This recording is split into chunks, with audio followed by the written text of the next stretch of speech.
করে রৌমারী যে নৌবন্দর ঘাটটি আমরা দেখতে পাচ্ছেন, আপনাদের মিডিয়ার মাধ্যমে আপনাকে দেখাচ্ছি।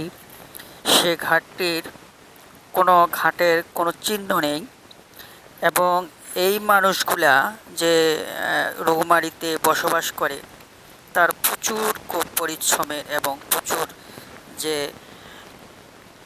আপনার ভোগান্তি হচ্ছে সেটা মিডিয়া অনেক সময় নজর দিচ্ছে না।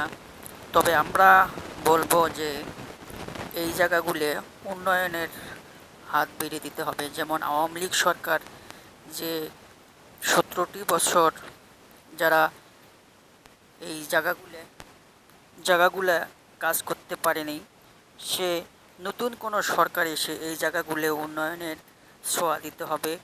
এবং আমরা মিডিয়াতে বলবো, যারা মিডিয়ার পক্ষে আছেন তারা এই জায়গাগুলো দেখে যাওয়ার জন্য, এবং পরবর্তী সরকার হলে আপনার এই জায়গাগুলো আপনার উন্নয়নের ছোঁয়া দিতে হবে।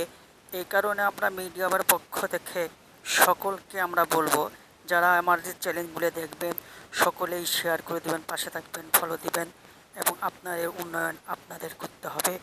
আপনারা আমাদের চ্যানেলগুলো সব সময় সাবস্ক্রাইব করে যাবেন এবং ফলো দিবেন, কমেন্ট